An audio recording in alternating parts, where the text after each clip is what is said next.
ini ini terkait dengan yang tadi ya ayat Quran ini kayaknya. Yang tadi eh, Rasulullah itu membacakan, kemudian mensucikan, terus mendapat pengetahuan yang tidak dikenal itu. Nah, mengapa untuk sampai atau menyerap pengetahuan ilahi harus menyucikan diri katanya? Ustaz? Apa? Mengapa? Ya, sederhananya begini ya, kalau air itu padanya ada kudurah, ada kotoran ya, Hmm. dan sehingga dia tidak akan mengetahui realitas air itu yang sesungguhnya. Dia akan melihat itu melalui warna-warna yang muncul padanya. Ada air yang berwarna kehijauan, ada air yang berwarna kemudian eh, apa namanya kekuningan, ada air yang kemudian cenderung kecoklatan misalnya. Dan ini bukanlah realitas air itu yang sesungguhnya. Kenapa? Ini adalah kotoran yang kemudian meliputi air itu, mencampuri air itu. Sehingga air yang seperti ini adalah air yang sudah terkontaminasi. Hmm. Dia tidak mungkin mengetahui realitas air yang sesungguhnya melalui warna-warna yang seperti ini. Karena itu dia harus bersihkan warna itu sehingga dia melihat air dengan kejernihannya tanpa campuran apapun dengan realitas yang sesungguhnya. Gitu. Hmm. Jadi ketika batin seseorang dalam kemurnian yang sesungguhnya, pada saat itulah kemudian terpancar cahaya ilahiyah itu pada dirinya. Jadi melepaskan kemudian semakin kita menghilangkan beragam kotoran itu, semakin murnilah air itu sendiri pada diri kita. Jadi kalau kemudian hati kita itu dipenuhi dengan beragam kotoran, kuduroh tadi, maka cahaya itu tidak akan memancar secara mutlak ya. Dia akan tertutupi, terhijabi, gitu. Dia akan dia jadi sesuatu yang tidak betul-betul murni sebagaimana adanya ya. Tapi ketika kemudian kita perlahan-lahan membersihkan kemudian kotoran-kotoran itu, maka memantulah kemudian cahaya itu semakin lama semakin cemerlang. Seperti para sufi biasanya menggambarkan itu bagaikan cermin ya. Kalau cermin itu dipenuhi oleh debu, maka dia tidak akan pernah bisa memantulkan cahaya. Tapi ketika debu-debu itu kemudian dibersihkan secara perlahan, hilang, kemudian bagian demi bagian dari debu-debu yang menutupi kemudian cermin itu, maka cermin itu akan memancarkan cahaya sebagaimana realitas cahaya itu sendiri. Demikianlah bahwa kita eh, membersihkan diri itu bagian dari upaya kita tentu untuk melepaskan kemudian hijab-hijab yang membatasi kita antara diri kita dengan Allah Subhanahu wa taala. Kang Asa ada eh, apa dalam doa Imam Hussein alaihissalam, Imam Hussein itu mengatakan begini, bagian dari doa itu sangat menarik sekali.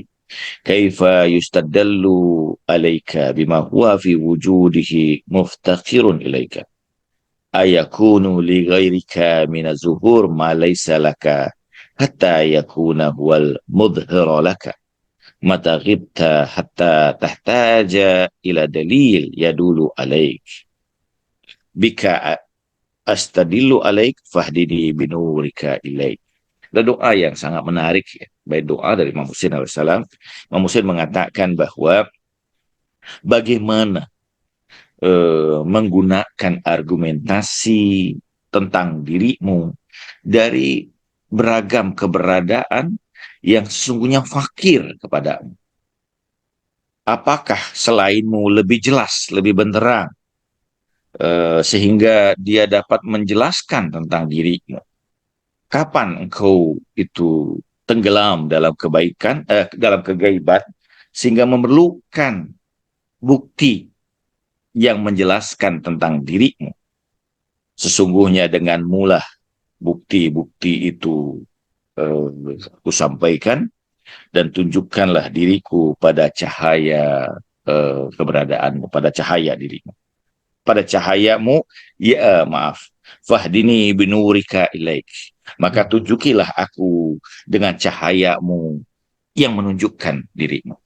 Jadi bagaimana mungkin kemudian Imam Hussein mengatakan bahwa bagaimana mungkin kemudian segala sesuatu itu lebih jelas, lebih benderang dari hakikat ilahi itu sendiri, sehingga kita menggunakan eh, argumentasi, menggunakan kemudian bukti-bukti untuk menjelaskan diri Allah Subhanahu wa taala yang lebih benderang dari segala apapun. Sehingga bagaimana mungkin kita menggunakan kemudian menggunakan pengetahuan atau mengetahui segala sesuatu yang sesungguhnya dialah yang lebih jelas dan lebih benderang dari segala sesuatu.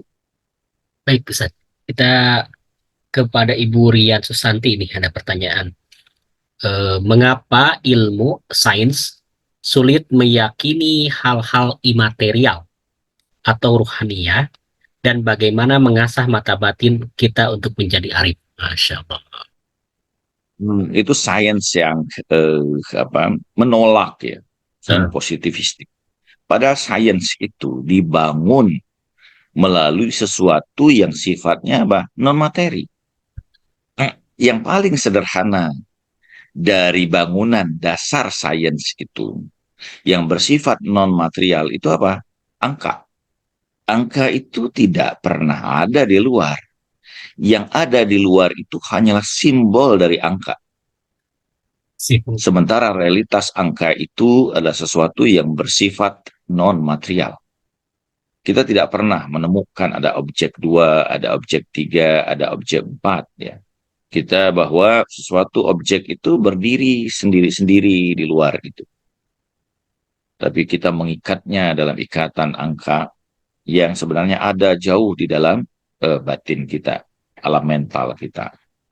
Nah, dan seluruh bagian sains itu didasarkan pada apa? Pada angka.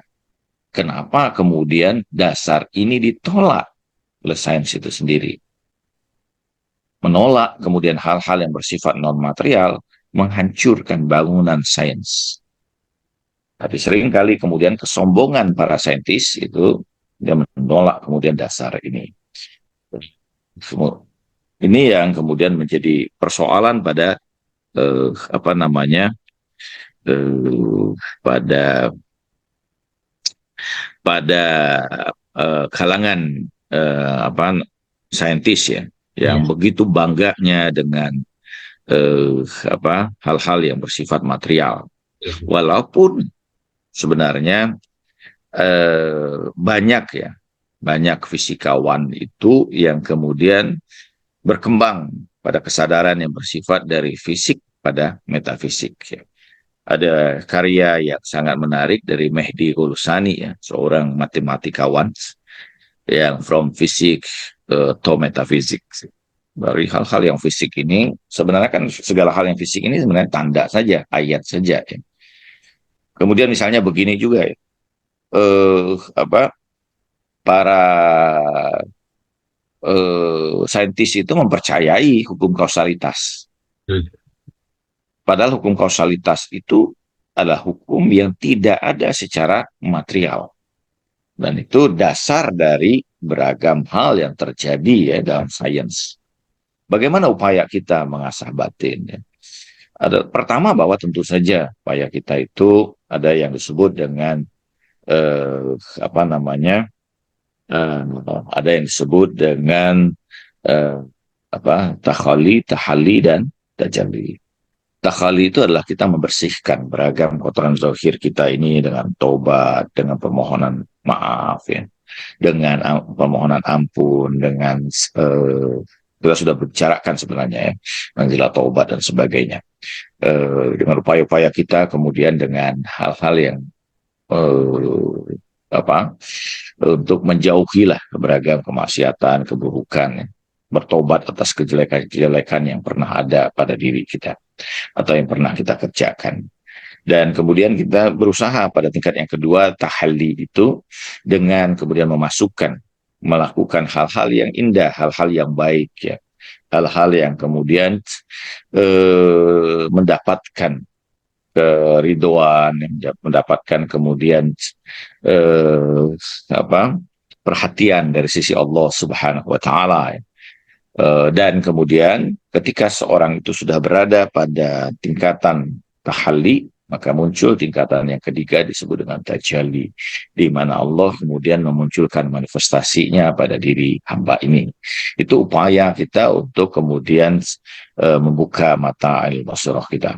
Tapi para ulama mungkin memberikan nasihat ya, yang paling penting adalah bagaimana kita membersihkan kemudian beragam kotoran baik secara zahir maupun batin dari diri kita ini. Kalau kita mampu melakukan itu, maka otomatis kemudian ainul basirah kita akan menjadi aktif ya. Kalau kita perhatikan misalnya, kenapa Nabi Yusuf alaihissalam itu kemudian dapat membaca eh, realitas yang ada di alam mimpi ya, alam ru'ya atau alam misal. Di antara hal yang digambarkan oleh Al-Quran itu adalah bagaimana Yusuf itu menghindarkan diri dari kemaksiatan. Sehingga dia mengatakan bahwa penjara lebih aku cintai daripada bermaksiat kepadamu. Jadi ini kan menunjukkan, kata para Arif ya, para sufi mengatakan bahwa ini satu petunjuk dari sisi Allah Subhanahu wa taala bagaimana Yusuf kemudian mencapai derajat itu karena upaya dia melepaskan diri dari ikatan-ikatan hawa nafsu ini, dari ikatan-ikatan yang mengotori kemudian zahir maupun batin dirinya. Nah, kita berusaha untuk itu tentu saja. Ketika orang itu kemudian batinnya semakin jernih, sensitivitas dari batinnya itu akan begitu kuat ya. Nah, orang-orang yang soleh itu dia merasakan ya, walaupun mungkin belum dengan ainul basirahnya, ketika berdekatan dengan seseorang ya, dia sudah merasakan tanpa orang itu berbicara pun dia sudah merasakan apa yang ada pada diri orang tersebut pada tingkat yang paling sederhana ya. Jadi orang-orang yang soleh yang kemudian menjaga dirinya itu bisa merasakan itu, sensitivitasnya cukup luar biasa ya. Gitu. Kita pun demikian ya.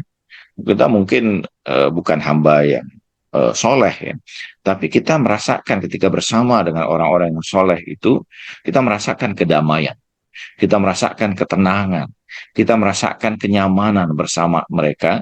Kenapa? Karena itu muncul dari kedalaman batin diri mereka yang kita meresapi atau menyerap pada jiwa kita ya, sehingga itu menunjukkan bagaimana kemudian ainal basirah kita sebenarnya masih bekerja dengan merasakan itu ya, gitu. Kecuali memang orang yang sudah mati basirahnya, sehingga walaupun Nabi di hadapannya Allah mengatakan khatamallahu ala qulubihim wa ala sam'ihim wa ala absarihim ghishawah wa lahum azabun alim, sebagaimana yang terjadi pada Abu Lahab dan Abu Jahal, yang di hadapannya itu adalah Rasulullah SAW yang lahir dengan penuh kemujizatan, yang wujud zohir maupun batinnya juga sangat luar biasa, keindahan yang tidak pernah disaksikan oleh manusia manapun dalam khulqon wa khuluqon ya, dalam bentuk, rupa maupun dalam perilaku dan akhlaknya, dan keindahan dalam pembicaraannya, dan beragam pengetahuan-pengetahuan yang sangat luar biasa, yang mukjizat selalu mengelilingi dirinya di setiap saat dari lahzah kehidupannya. Tapi ada orang-orang yang mati hati mereka, tidak mampu kemudian merasakan dan menyaksikan semua itu di hadapan diri mereka. Kita bisa bayangkan ya, orang tidak usah deh dengan mukjizat ya di hadapan Rasulullah itu. Dengan wajah Rasulullah saja, semua orang sudah merasakan ya, di hadapan Rasulullah itu bahwa betapa Rasulullah itu begitu luar biasanya, dahsyatnya ya.